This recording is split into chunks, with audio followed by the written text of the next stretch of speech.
เลี้ยง1 ตัวเนี่ยมันใช้เวลานานแล้วมันก็ต้องใช้คนจำนวนมากใช้พื้นที่เยอะแต่ว่าเราจะเอาแต่ถามความต้องการว่าตลาดจีนตลาดอะไรตอนนี้มีแต่คนจะถามซื้อแต่ไม่มีคนจะทำแล้วมันก็แพงขึ้นเรื่อยๆอย่างเงี้ยจนถึงจุดหนึ่งเนี่ยมันก็จะแพงจนคนจะไม่รับมันละใช่ไหมแล้ววันนี้มันก็เป็นส่วนหนึ่งที่เศรษฐกิจกำลังซื้อของผู้คนทั้งเมืองเนี่ยมันโตไม่ทันการต้นทุนของมันหรอกเพราะงั้นวิธีการที่เราจะทำเนี่ยเรากลับมาสู่สภาพความจริงว่าเราต้องการอะไรขอเล่าย้อนกลับไปถึงสักเมื่อไอ้ส่วนผมที่จะพูดนี่นะฮะใครสงสัยหรือข้องใจหรือจะมีความเห็นอะไรมันเป็นการคุยกันนะแต่อยู่ในกรอบของว่าเราจะทำอะไรในอนาคตเพราะงั้นในดีไซน์ของการอบรมครั้งนี้เนี่ยจะอยู่กันถึงกุมภาเนี่ย10 กุมภานะฮะก็จะมีทั้งดูงานมีทั้ง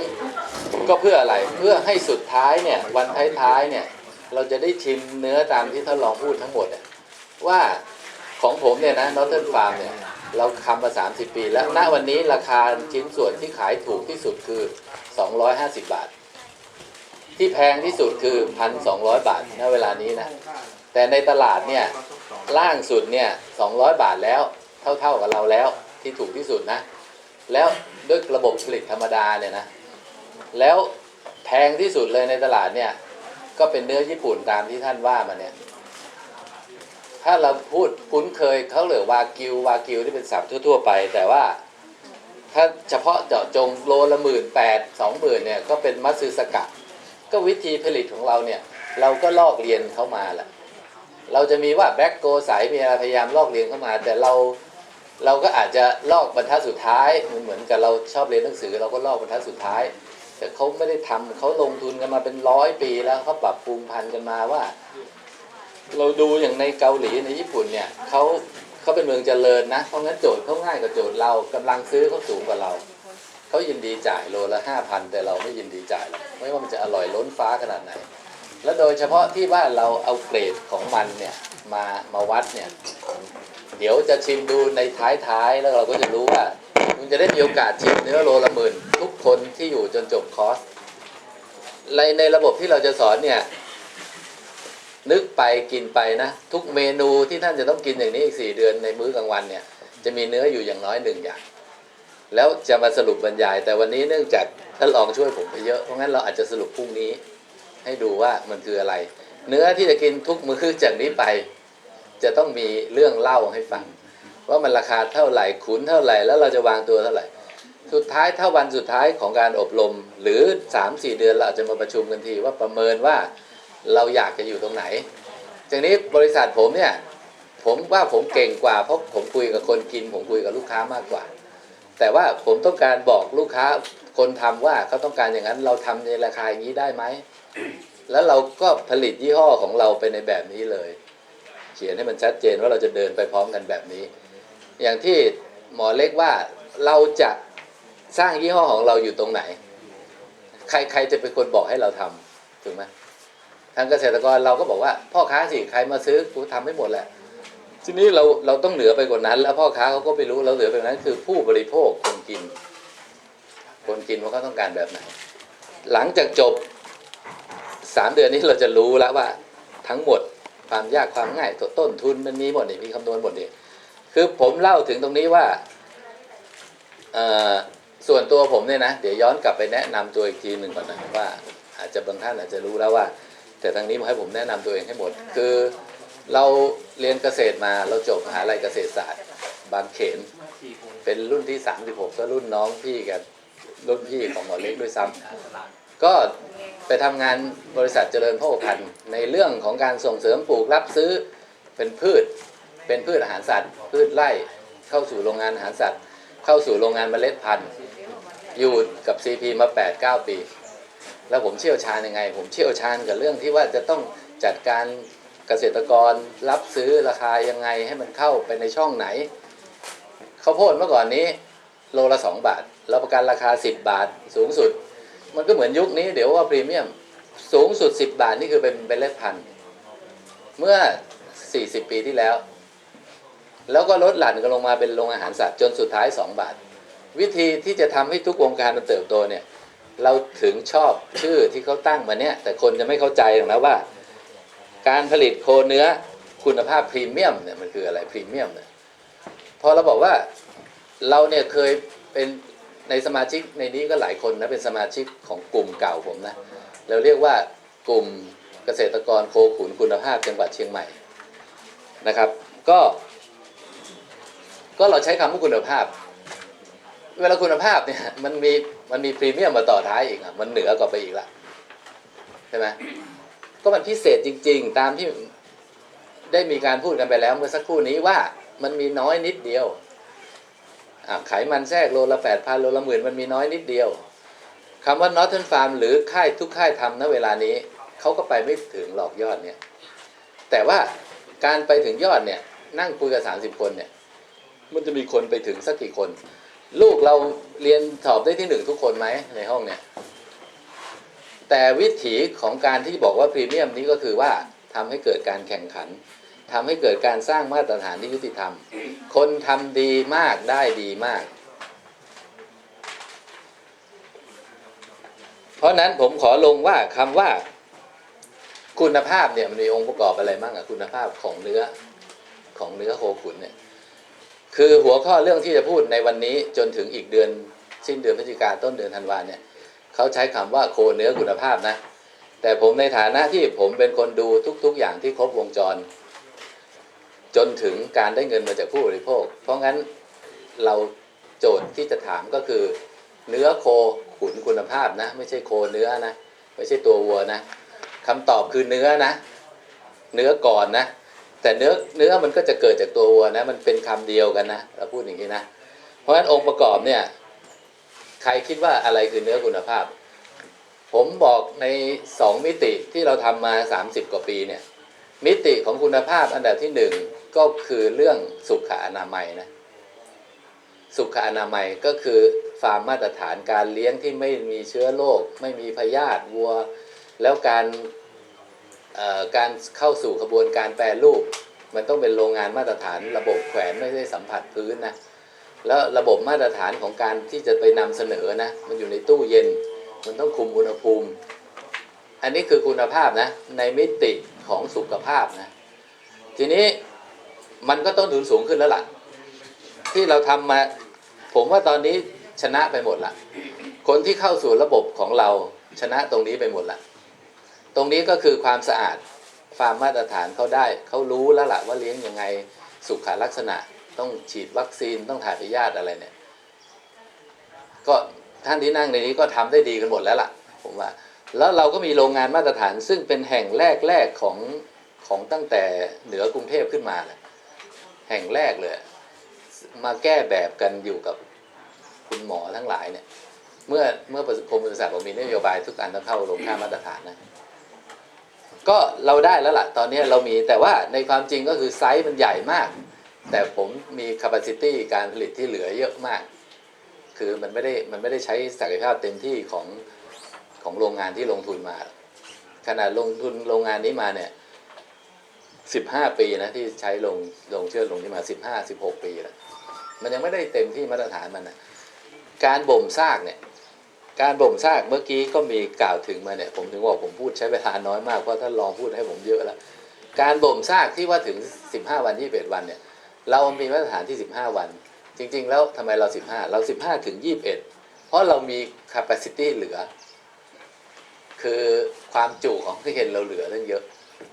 แล้วเรายังมีห้องที่ไปจัดจำหน่ายเยอะมันก็เลยเป็นต้นเหตุว่ามันไม่ต้องมีอีกแล้วครับเรื่องการเชื่อดมิติของสุขภาพเนี่ย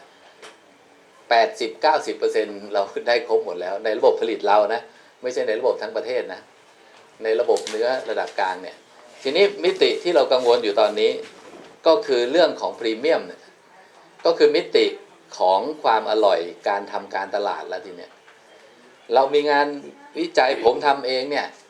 กลับไปถึงประวัติว่าหลังจากจบมหาวิทยาลัยเกษตรศาสตร์เนี่ยทำงานที่CP มา8 ปีเนี่ยถึงมาลงทุนเลี้ยงวัวด้วยตัวเองเนี่ยเลี้ยงไปเลี้ยงมาการผลิตเราก็รู้หมดละการส่งเสริมชาวบ้านเราก็รู้หมดละเราก็ขาดอยู่เรื่องหนึ่งก็คือแล้วมันจะบริหารจัดการยังไงผมก็เลยไปเรียนบริหารธุรกิจ มาด้วย แล้วเรื่องที่ทำเนี่ยแต่จะลงรายละเอียดในวันพรุ่งนี้นะครับเรื่องที่ทำเนี่ยเป็นการค้นคว้าแบบอิสระเวลาเขาเรียกอย่างนั้นว่าเรื่องความเป็นไปได้ในการขยายธุรกิจโคขุนก่อนที่จะสร้างโรงฆ่าเราทำเป็นเรื่องเป็นราวโดยไปนั่งเรียนและทำเป็นเรื่องเป็นราวขึ้นมาเพราะงั้น15 ปีตอนนี้คาปาซิตี้ทุกอันที่ผ่านในโรงงานนี้คุณผ่านเรื่องสุขอนามัยหมดละความสะอาดเขามาตรวจทุกเดือนมาสุ่มเช็คเนื้อกรมปศุสัตว์มาซื้อทุกเดือนแต่เรายังไม่ได้เรื่องความนิ่งของคุณภาพในการเป็นพรีเมียมตามหัวเรื่องที่ตั้งมาเนี่ยเพราะงั้นในต่อไปนี้อีกหลายเดือนภาพรวมตรงนี้ก็คือเราจะกลับสู่สิ่งต่างๆที่ว่าจะต้องทำอะไรแล้วถ้าทำได้จะได้อะไรแล้วถ้าทำไม่ได้เราจะทำแค่ไหนใครถนัดตรงไหนในกลุ่มนี้เพราะงั้นท้ายอาจจะเป็นการนั่งสมมติตอนนี้เอาหลักกว้างๆก่อนนะเพราะนั้นกลับมาใหม่ว่าหลังจากเราวางแผนเป็นระบบแล้วว่าถึงวันนี้เรื่องการตลาดยังไงมันก็ต้องนำมาพวกเราเลี้ยงวัวเนี่ยเราจะต้องอบรมกันอีกหลายครั้งเนี่ยมันเป็นเรื่องเทคนิคเรื่องให้อาหารกี่กิโลให้อะไรกี่กิโลมันมักจะไม่ค่อยเปลี่ยนสายพันธุ์วัวนี่ก็เหมือนกันเนี่ยคล้ายๆกันเนี่ยท่านก็ได้ทำให้ผมไปแล้วว่ามันมีอะไรบ้างแต่พรุ่งนี้ถ้าเราขึ้นฉายจะบอกให้ดูรูปอะไรบางอย่างว่าเราเนี่ยเราเริ่มต้นเกิดมาเราบอกว่าก็มาขุนใหม่เราก็ชาโลเล่ก็ยังไม่เยอะเราก็มีลำพูนมีบราหมันมันก็หรูละบราหมันนะใหญ่ละแต่ว่าเราดูสิพันธุ์พื้นเมืองเรามันอยู่บนดอยเนี่ยตัวมันเล็กนิดเดียวแล้วดูหุ่นได้เลยเพราะสายใหม่เนี่ยเขาไม่มีหุ่นอย่างนี้อีกแล้วมันต้องเป็นหุ่นเนื้อณธุรกิจที่เรามองเนี่ยเราไม่ได้มองเลยว่าเป็นพันธุ์อะไรเรามองว่าเป็นรูปเนื้อหรือเปล่าถูกไหมว่ามันมีความเจ้าเนื้อหรือเปล่าวิธีการมองเปลี่ยนไปแล้วตัวที่ตัดสินใจผิดอีกตัวหนึ่งฮินดูบาซินเวลาพูดอย่างนี้นะบางท่านก็จะนึกออกนะเพราะมีอายุหน่อยบางท่านก็อาจจะนึกไม่ออกก็คิดผิดมาตั้งแต่30 ปีที่แล้วเลยเขาทำให้ต้องแก้ไขกันมาอีกหลายปีเพราะนั้นในตอนนี้สรุปในแบบของเราว่าคำว่าคุณภาพก็คือเมื่อกี้พูดเรื่องเนื้อไปแล้วนะครับผ่านไปแล้วนะเรื่องสุขอนามัยเราผ่านไปแล้วนะแต่ตอนนี้เราจะทำพรีเมียมได้ยังไงตามที่ผมเรียนว่าเราจะต้องชิมเนื้อทั้งหมดจนถึงโลละ10,000เนี่ยนั่นแหละคือพรีเมียมในตรงนี้เวลาเราไม่เคยมีมาตรฐานของเรานะต้องเข้าใจตรงนี้นะว่าถ้ามาตรฐานของเราคือทุกผู้ค้าเนี่ยจะต้องมาตั้งนะตั้งว่าคุณต้องการอะไรตอนนี้เรายังไม่มีกรรมการกลางเพราะฉะนั้นทุกคนจะอ้างว่าของตัวเองไขมันแทรกดีอะไรทั้งนั้นมาจากสายพันธุ์ดีในฐานะของการที่ว่าเราให้เกียรติกับตลาดหรือให้เกียรติกับผู้บริโภคมากกว่าก็คือว่าเราให้เกียรติการที่เป็นเนื้อแล้วมันเห็นก็คือเนื้อที่ดีนี่มันต้องไขมันแทรกสูงถึงจะได้ตังค์เยอะๆแต่ขณะเดียวกันมันจะต้องได้จากวัวที่อายุน้อยมันถึงจะนุ่มถูกไหมและจะต้องได้วัวจากสายพันธุ์ที่หน้าเนื้อมันใหญ่ๆกระดูกน้อยๆโจทย์มันเป็นอย่างนั้นมามันถึงมีการไล่มาแต่ละค่ายที่จะทำเป็นลูกผสมชาโลเล่หรือลูกผสมตามที่ว่าชาเบเนี่ยหรือลิมูซีนหรือแองกัสเนี่ยตอนนี้เนี่ยมันแคบลงมาเป็นชาโลเล่กับแองกัสแล้วนะในสายของอนาคตอันใกล้นี้และมันก็จะเรื่องไขมันก็จะแนวโน้มก็จะลดลงแล้วนะตามคนจำนวนมากแต่เราไม่ต้องพูดถึงคนญี่ปุ่นหรอกคนญี่ปุ่นยังไงเขาก็จะกินแบบนั้นเพราะเขาให้ค่าของความพยายามการแข่งขันของคนแล้วเขามีตังค์จ่ายแต่เราไม่มีถึงวันนี้เนี่ยเราได้ลองตลาดดูแล้วเราเอาเนื้อญี่ปุ่นเข้ามาด้วยนะผมว่าเลี้ยงด้วยอะไรด้วยไม่งั้นเราจะไม่รู้ว่าลูกค้าเนี่ยเขาตอบสนองกับไอ้ตัวนี้ยังไงคนในเมืองคนกรุงเทพยังไงเขาก็กินเนื้อแบบนี้เพราะว่าเขาต้องค้นหาของใหม่ๆแต่มันเป็นน้อยมากผมไม่อยากจะมองตรงนั้นเลยเราถอยกลับมาสู่ความจริงว่าสิ่งที่มีฐานเดิมๆอยู่เนี่ยคือชาโลเล่หรือแองกัสสายของ Beef Master ผมบอกว่ามันคิดไม่ผิดหรอก แต่ว่าเราเนี่ยเรามองว่าไอ้บนสามเหลี่ยมตามแผนที่เมื่อกี้ที่สีเขียวเนี่ยมันไม่ถึง 5% หรอกโคขุนที่เราพูดกันเนี่ยณวันนี้ทั้งประเทศเนี่ยแต่ไอ้ที่8-90คือฐานแล้วถ้าสมมุติว่าเราบอกเราจะเลี้ยงชาเล่ทั้งหมดนะไม่ใช่อย่างนั้นเลยเราเป็นเพียงแต่ต้องการวัตถุประสงค์เพื่อให้ไขมันมันดีขึ้นเพื่อตอบสนองอนามัยตอบสนองความน่ากินตอบสนองอายุที่มันน้อยลงในการขุนต้นทุนที่มันน้อยลงในการขุนแบบไขมันมาในฟาร์มนี้ตามโปรแกรมแล้วเราจะมาดูตอนบ่ายวันนี้นะแต่เขาปรับเปลี่ยนไปเป็นพรุ่งนี้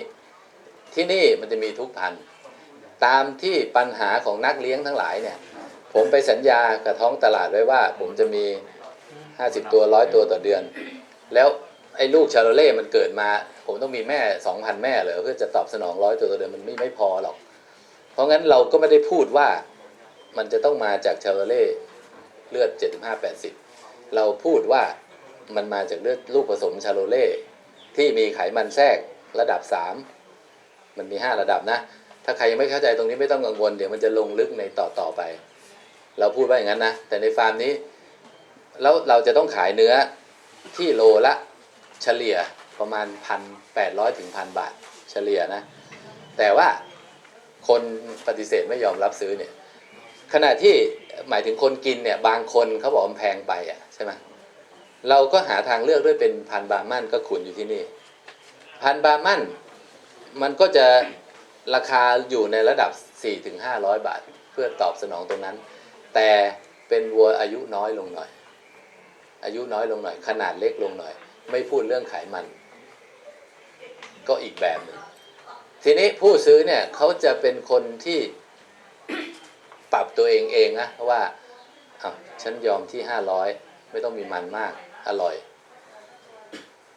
แต่ทั้งหมดที่เราทำมาเนี่ยชาโลเล่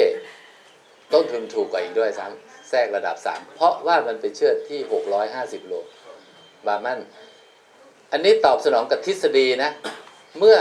อเราปรับพันธุ์มาเพื่อให้มันได้เนื้อเยอะเนี่ยอยู่ต้องจ่ายเยอะด้วยไม่มีอะไรฟรีอยู่ต้องจ่ายค่าอาหารเยอะด้วยเพราะมันจะกินเยอะแต่ถ้าท่านจะเลี้ยงบาร์มันที่ท่านต้องการแค่550มันก็กินน้อยลงด้วยแต่หารออกมาแล้วเนื้อทางนั้นเยอะกว่าเพราะงั้นการเลี้ยงชาวเล่นในระบบของเราคนยอมรับในราคาที่เราจะได้กำไรมากกว่าเพราะงั้นเราถึงจะพยายามใส่เป็นเชื้อชาโลเล่แต่ปัญหาของมันก็มีอยู่ดีพอใส่ไปเพลินๆมันก็เลือดสูงตามที่ว่าเนี่ยเพราะหน้าที่ที่นี่เราปรับปรุงพันธุ์เนี่ยเพื่อให้มีเลือดสูงไว้สำหรับกระจายไปสู่พันธุ์เท่านั้น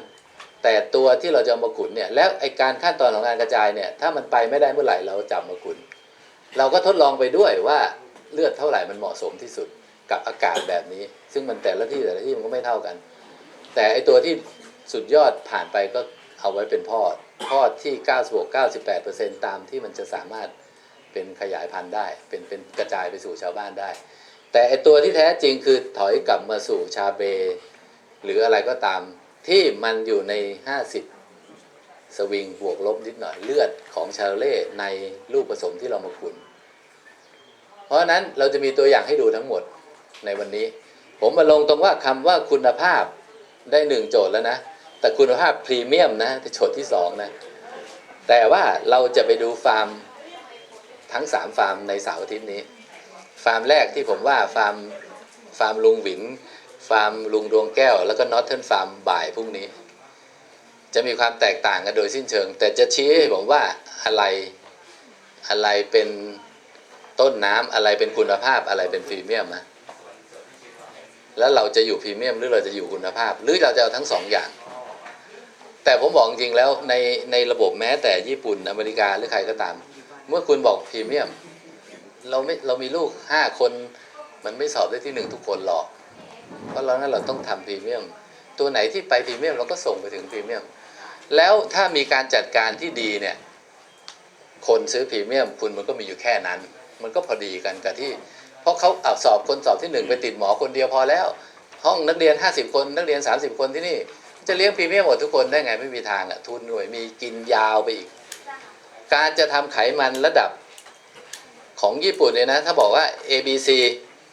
อันนี้เข้าแตะหน่อยแต่มันจะลงลึกต่อไปนะ ABC ก็มีตั้ง15ระดับบางคนก็งงมันจะวัดมันยังไงว่า15ระดับเขาแบ่งเป็นเนื้อก่อนเนื้อ A เนื้อ B เนื้อ C ฮะแล้วไอ C หรือ A B เนี่ยมันก็แบ่งอีกเป็น5อันนะเพราะงั้นมันจะตอบได้ A5 หมดได้ไงมันก็ต้องมี B1 B4 B5 เราอย่าลืมว่าโอลิมปิกเนี่ยนักมวยโอลิมปิกเนี่ยมันต้องชกชนะกี่คนมันถึงจะได้เป็น A5 นะแล้วมันเป็นธรรมชาติเนี่ยมันไม่ใช่ฉีดแล้วอะแล้วอาชีพเราที่แท้จริงเนี่ยเราทำธรรมชาตินะเราไม่ได้ฉีดเอานะถ้างั้นอยู่ก็ไปกินลูกชิ้นแบบตีปีนป่นเราก็ไม่รู้เราทำเพื่อเอาใจคนที่บริโภคในรสชาติเพราะนั้นเราจะไม่มีพรีเมียมทั้งหมดในห้องที่เรียนเนี่ยผมทำพรีเมียมผมทำพรีเมียมเพราะผมตั้งเป้าไปโลละหมื่นคุณทำนักเรียนลูกเรา5 คนทำให้มันสอบได้ที่1ทั้ง5 คนไหม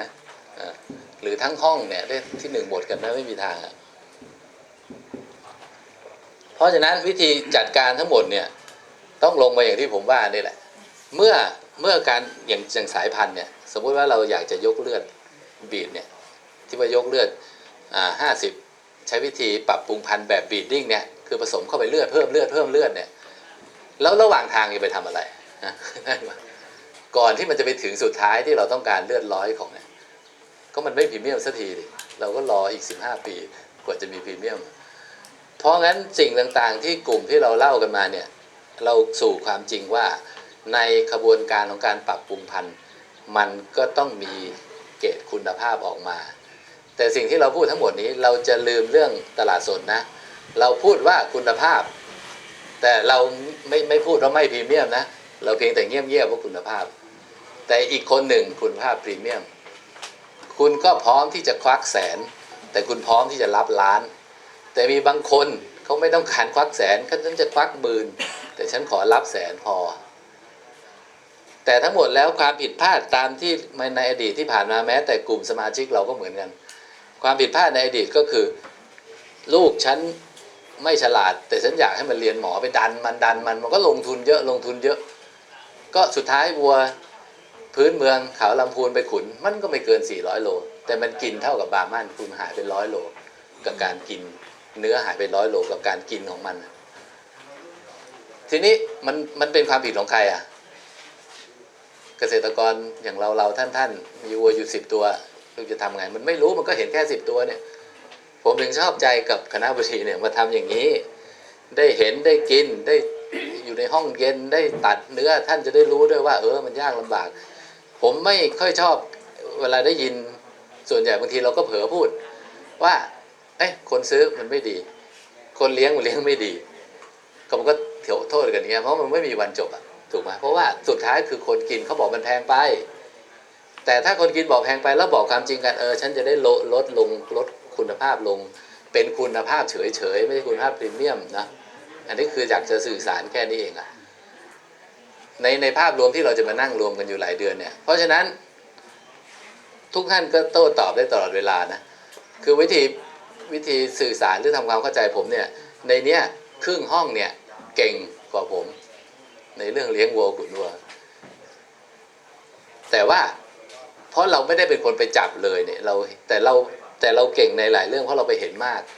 เราจะเห็นว่าวัวนี้อย่าขุนเลยเป็นบาร์มันไปนะแต่ในขณะเดียวกันเนี่ยถ้าเราไปทำตลาดบริษัท Northern Farm เราบอกว่าไอ้พรีเมียมก็มีไว้คุณภาพก็มีไว้แล้วไม่ดีก็มีอีกเหรอเนี่ยมันไม่ใช่อย่างนั้นเราก็ทำไม่ได้เพราะงั้นเราจะซื้อกับทุกคนเราก็ซื้อไม่ได้แต่เราจะมีหน้าที่ไปบอกว่าลุงอันนี้ขุนสัก2 เดือนพอว่ะอันนี้เราขุนหญ้าอย่างเดียวดีกว่าเพราะมันมีตลาดของผลิตภัณฑ์อะไรอีกเยอะแยะในมิติของการพัฒนาเราเนี่ยมีหลายมิติมากเหตุหนึ่งที่เราเลือกมาทำวัวนี่ก็เพราะอย่างเงี้ยงานเพียบเลยทีเนี้ยถ้าเราไปทำอย่างอื่นหรือไปทำสมมุติว่าเลี้ยงหมูก็แล้วกันนะเสร็จบริษัทใหญ่หมดแล้วไม่ได้ทำแล้วเพราะเขาบีดจนอยู่ในมือเขาหมดแล้วไงบีดพันเดียวกินแบบเดียวแล้วถ้าเป็นโรคก็ตายหมดฝูงแบบเดียวแต่เสน่ห์ของวัวเนี่ยมันจะเป็นอย่างนี้อยู่จะมีเกรด A เกรด B เกรด C ใครได้ใครมากมีการแข่งขันมีการจัดประกวดมีกลุ่มมีก้อนมีกรรมการที่จะตัดสินว่าใครดีใครเลวให้ได้เท่านั้นเองแล้วคนจะมากินกันเองแหละ ณวันนี้ถามว่าความต้องการของตลาดผู้บริโภคเนี่ยเขาต้องการตรงไหนรู้ไหมนะเขาสรรหากันนะเมื่อเราคุณบอกว่าฉันเอา Certified Angus ภาษาเขาก็จะทำให้แบบดูมันน่ากิน Angus ที่มีการรับรองจากกระทรวงเกษตรของอเมริกาเนี่ยก็มีคนกินกันอยู่ทุกวันในเชียงใหม่เนี่ยซึ่งเดี๋ยวนี้เนี่ยนะมันเหลือโลละ 3,000 กว่าบาทเองเนี่ยถูกลงมาเยอะเพราะเขาก็ไปประหยัดต้นทุนเขาแข่งขันเขาจัดการอะไรทำกันเป็นระบบเพราะงั้นเราต้องมองสูงแต่เราจะมองแพงไม่ได้นะเพราะงั้นเราก็จะหลงทางให้กินเต็มที่ในระดับของสายพันธุ์วัวซึ่งมันรับไม่ได้บางสายพันธุ์วัวเป็นลูกผสมแล้วมันโตไม่ได้อย่างนั้นนะแต่มันจะกินอย่างที่เราคิดไม่ได้งั้นณเวลานี้นี่ของอเมริกาของออสเตรเลียจะเข้ามาเยอะแน่นอนเพราะมันถูกลงและเขาก็จะมีเทคนิคอะไรมากมายเรื่องการกีดกันการค้าอะไรซึ่งเดี๋ยวนี้อาจจะมีเยอะเพราะงั้นโจทย์ของเราถึงบอกว่าโค้งสุดท้ายในการทำงานของผมในเรื่องนี้ก็คงอีก5 ปีถึง 10 ปีข้างหน้านี่แหละมันจะต้องทำกลุ่มอย่างนี้ให้ได้โดยมหาวิทยาลัยเนี่ยเขาคิดเยอะแยะแต่เขาก็ไม่ได้ออกไปใช้ไอ้คนใช้ก็ไม่รู้ว่าจะเอาตรงไหนใช้สายพันธุ์วัวที่นี่เนี่ยชาโลเล่ขึ้นสูงสุดถึง 98% เนี่ยก็วัตถุประสงค์ของเราก็เพื่อที่จะกระจายสายเลือดเท่านั้นเองผมก็นับถือคนทำอันนี้เป็นความร่วมมือว่าปกติฟาร์มนี้เนี่ยจะไม่มีข้อปรับปรุงพันธุ์นะจนผมก็มีเพื่อนกันนี่แหละเขาทำมา20 กว่าปีเขาทำ5 generation แล้ว5 ดีมาแล้วอ่ะแล้วเขาก็ถึงวาระที่เขาจะต้องรีไทร์ป่วยอะไรไปถ้าเราปล่อยทิ้งไปมันก็หายไปอีกละถ้าใครคิดจะมาใส่ชาโลเล่เดี๋ยวพรุ่งนี้ดูนะค่อยๆนึกไปทีละอย่างถ้าปล่อยให้มันหายไปเราก็จบมีตัวหนึ่งไปถึงยังไม่ได้ดูเดี๋ยวคุณโออาจจะต้องมา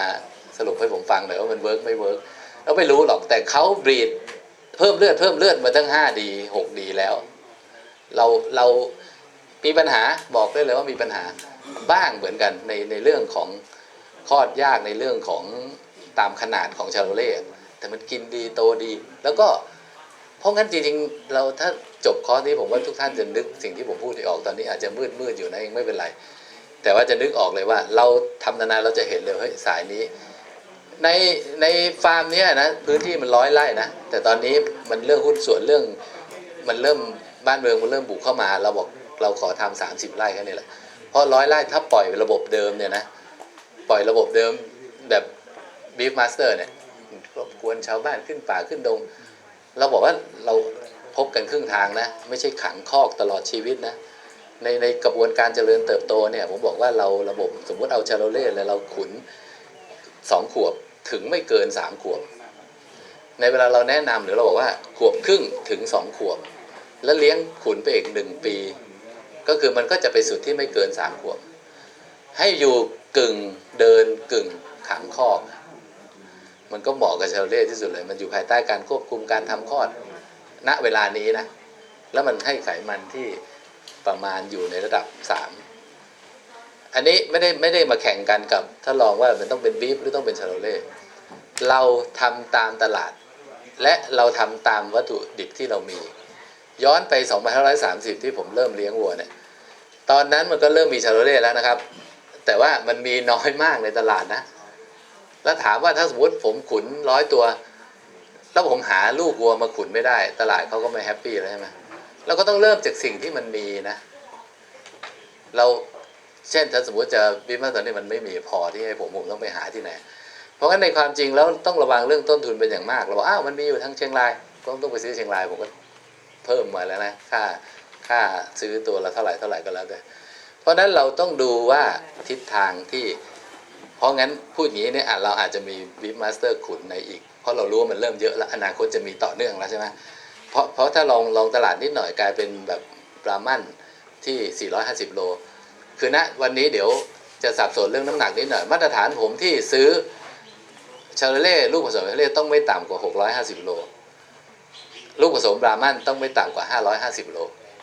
คือเขาจะดิฟกันประมาณอย่างนี้เขาจะแตกต่างกันประมาณอย่างนี้ก็เพราะงั้นถ้าในอนาคตต่อไป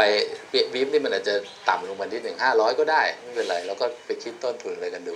แต่มันต้องมีปริมาณทั้งผู้ซื้อและผู้ขายงานเราก็อยู่ตรงนั้นเท่านั้นเอง ประสบการณ์ผมต่อจากนี้มันก็ไม่ใช่งานผมแล้วมันเป็นงานของกลุ่มนี้แล้วเราถึงเชิญคนหนุ่มคนสาวต้องมีสาวด้วยเพราะจริงๆแล้วคนหนุ่มอย่างเดียวเนี่ยมันไม่ละเอียดผมบอกเลี้ยงวัวเนี่ยขาดทุนกับไอ้ความหนุ่มห้าวเนี่ยให้กินเยอะคนผู้หญิงเนี่ยมันจะละเอียดขี้เหนียวแพงมันจะคอยปาดค้านไงเราก็เป็นเหมือนกันนะวันนี้เอากินเยอะเกินไปไหมก็เป็นหน้าที่ของทางนี้ละที่จะทำผมเพียงแต่ถ่ายทอดประสบการณ์ในตรงกลางเนี่ยว่าเราจะทำไงเท่านั้นเองแล้วประสิทธิภาพความพร้อมของประเทศไทยเราเนี่ยคิดว่าพร้อมไหมที่จะชนะกับพวกเนื้อเนี่ยเราแพ้อยู่อย่างเดียวเท่านั้นแหละไอการรวมกลุ่มเราไม่เคยได้สักทีหนึ่งนะแล้วสองเราเพิ่งพัฒนาเป็นเนื้อเมื่อกี้เราแตะขาวลำพูนนิดหน่อยบำบัดพระบุรุษพ่อแม่ปู่ย่าตายายเราไม่ได้ผิดอะไรเลยเขาทำถูกแล้วเขาก็ต้องเอาที่มันมีลูกเยอะๆโตเร็วๆเพราะเขาไม่ได้ต้องการเขาต้องการไปใช้งานเขาต้องการอยู่สวนอยู่ไร่เอาขี้เอาอะไรใช่ไหมวัตถุประสงค์เมื่อ100 ปีที่แล้วขาวลำพูนมันก็ต้องเป็นหุ่นอย่างนั้นน่ะคล่องแคล่วว่องไวรวดเร็วให้ลูกเยอะๆไม่ต้องพูดเรื่องกินเก่งไม่เก่งให้เนื้อไม่ต้องให้เนื้อไม่เกี่ยวเพราะฉันจะเลี้ยงไว้เป็นเพื่อนฉันจะเลี้ยงไว้เทียมเกวียนฉันจะเลี้ยงแต่เราเพิ่งมาพัฒนา20-10 ปีผมก็ไม่ได้ว่าเกษตรกรหรือเราไม่ฉลาดทั้งหมดเราเก่งแล้วแต่ว่าถ้าเราดูรูปวัวซึ่งเราจะรู้แล้วว่าก็เขาทำมา100 ปีเขาทำเพื่อเป็นเนื้อแต่เราทำมา100 ปีเราทำเพื่อมาทำงานเพราะงั้นเราก็จะใช้ฐานเดิมแล้วลืมมันซะเราตอนนี้เรากำลังพัฒนาไปสู่เนื้อเรามีความได้เปรียบอะไรบ้างคนมาท่องเที่ยวที่เชียงใหม่ผมอยู่รอดมา30 ปีว่าคนมาท่องเที่ยวที่เชียงใหม่เราก็ขายเนื้อที่แพงกว่าชาวบ้านจะดูได้ยังไงเราเปิดร้านเนื้อครั้งแรกมาขายเนื้อในตึกแถวติดแอร์เนี่ยคนก็หัวเราะแปลกมาขายเนื้อติดแอร์จะขายได้ยังไงวะแล้วตอนนั้นเนื้อในตลาดประมาณ50 บาทถึง60 บาทเราเริ่มที่150เลยณวันนี้ใครบอกโหขายสันนอก150มันนั่งขำเราว่าขายได้ยังไงว่า150ตอนนี้คนยอมรับ1,000 บาทเราขายเนื้อสันนอก900 บาท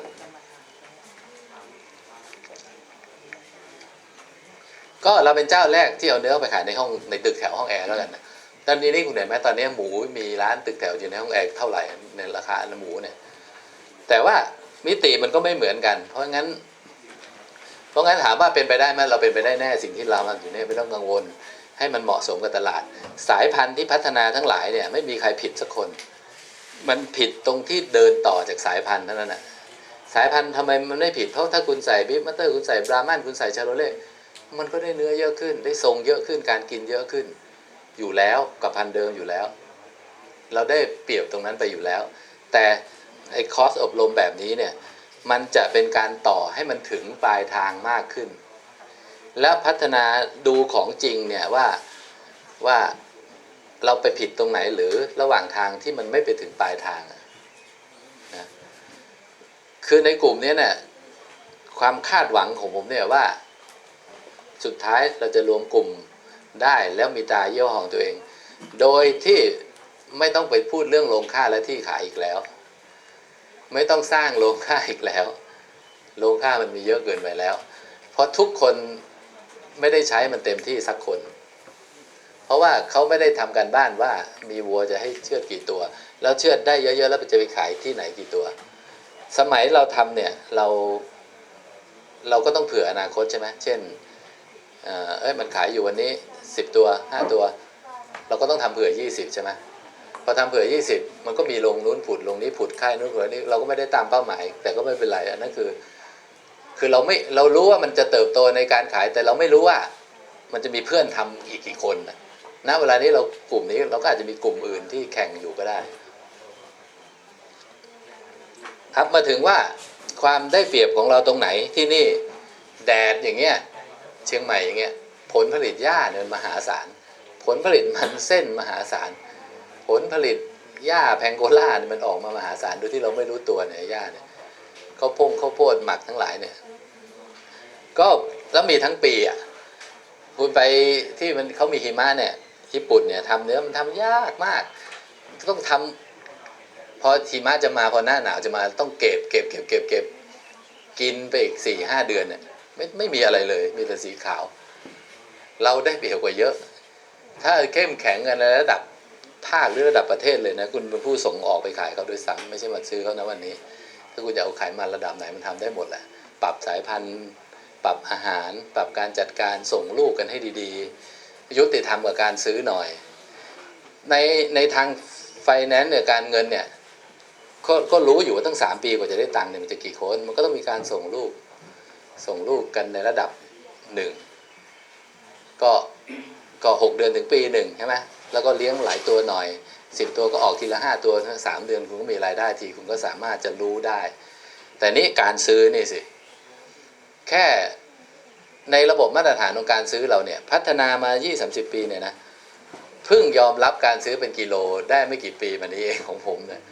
นี่เราไม่พูดเรื่องตลาดเลยนะเหมาตัวกันเนี่ยเหมาชาติหนึ่งไม่มีทางถูกอ่ะมันผอมมันเล็กมันแก่มันอ้วนมันไม่อ้วนมันอะไรเนี่ยไม่รู้จะเรียกยังไงแล้วเรื่องเหล่านี้เนี่ยเป็นเกษตรกรเนี่ยเราก็เป็นเกษตรกรด้วยเรามีบทบาทหลายบทบาทเราก็รู้สึกเห็นใจเกษตรกรนะคุณอยู่บ้านเนี่ยให้คุณไปวิ่งขาย10 ตลาดเหรอใช่ไหมมันก็ต้องให้คนมาใช่ไหมคนมามันก็กลัวขาดทุนนะมันก็ตีถูกไปก่อนในสภาพจริงแต่เราจะไม่ให้มีสภาพอย่างนั้นแล้วเราก็ต้องทำเป็นกลุ่มนี้รับลูกกันให้ชัดเจน3-4 เกรดช่างกันให้ได้อยู่นะลุงมันอันนี้ออกไปเถอะมันไม่ได้เฮ้ยอันนี้ต่อไปเถอะไปพรีเมียมอะไรเงี้ยต้องมีคนชี้ถูกชี้ผิดให้ได้ประสบการณ์ไงผมขั้นจังหวะนิดหนึ่งตกลงถึงตรงนี้ใครไม่เข้าใจผมพูดเร็วเกินไปหรือเปล่าอาจารย์เข้าใจไหมที่พูดนี่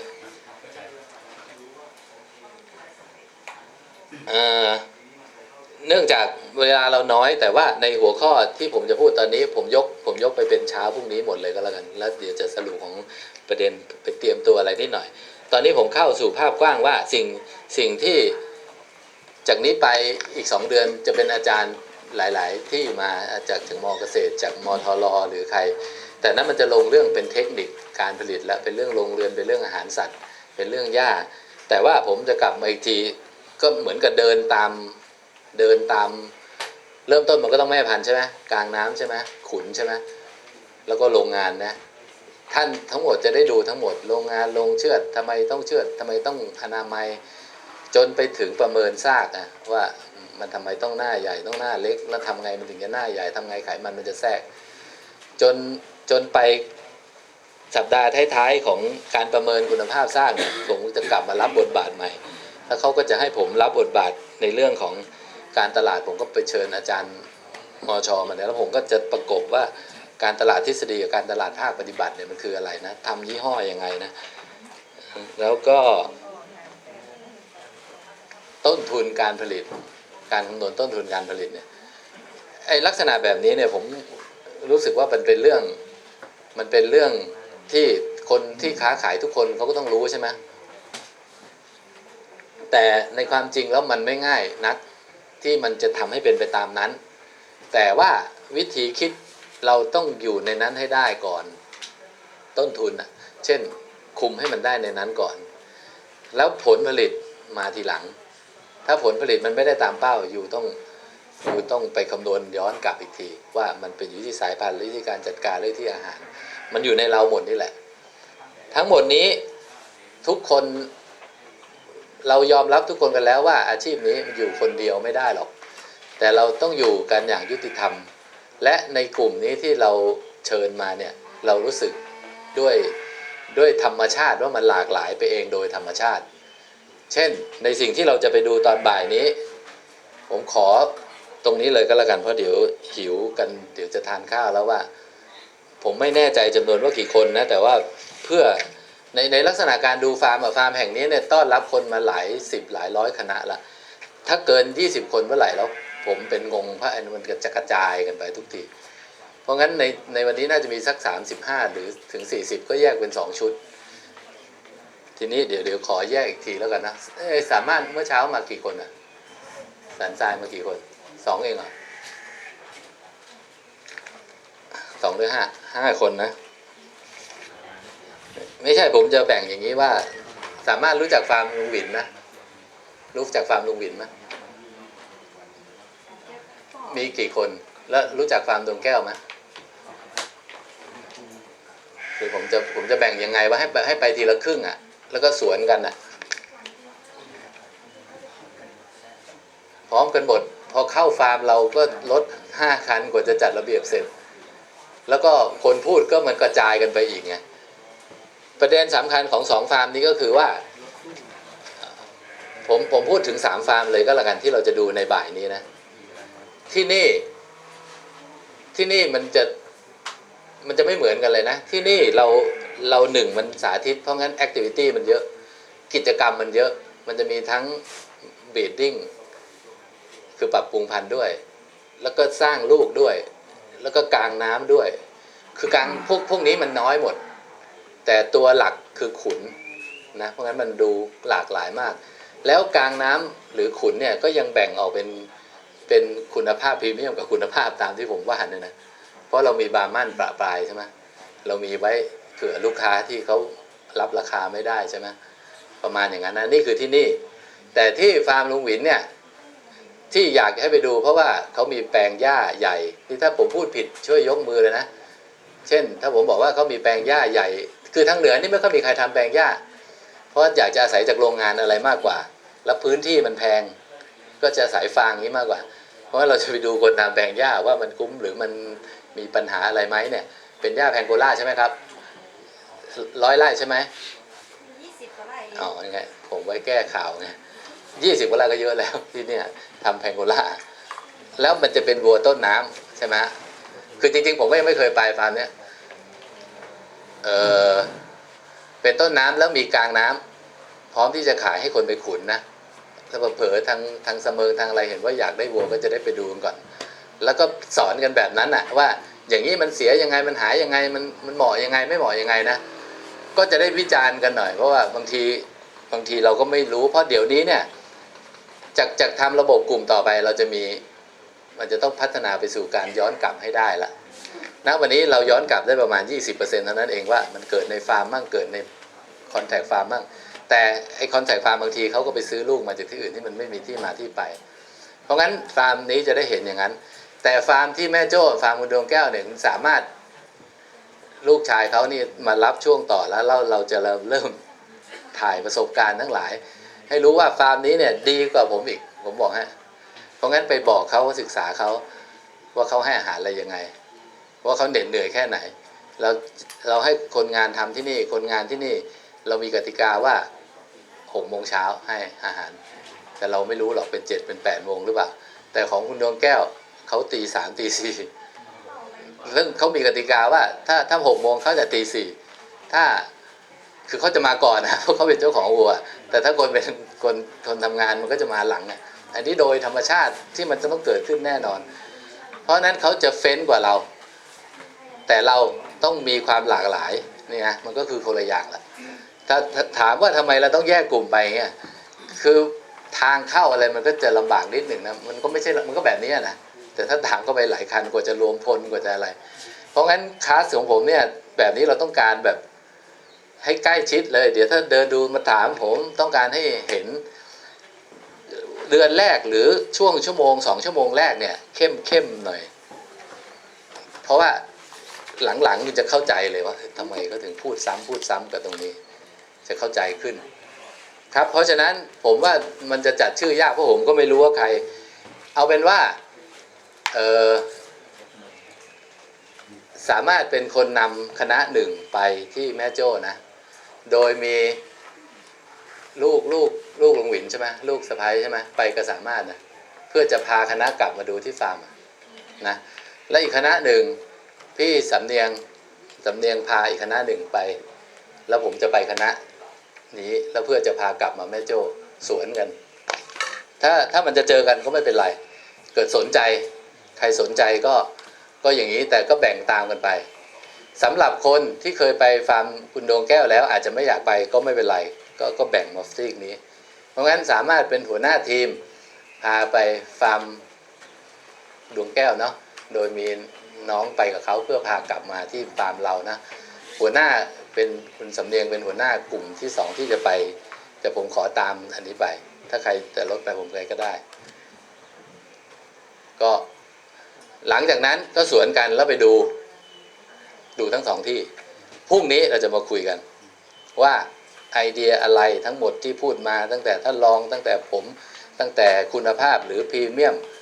เอาตรงนี้ก่อนคือ2วันเนี่ยมันจะอยู่กับผมหมดตรงเนี้ยแล้วบ่ายเราอาจจะมาพูดเรื่องสายพันธุ์เรื่องวิธีปรับปรุงกันอีกสัก1-2 ชั่วโมงเราไปดูนี่แล้วจบวันอาทิตย์พรุ่งนี้ทุกคนจะกลับไปด้วย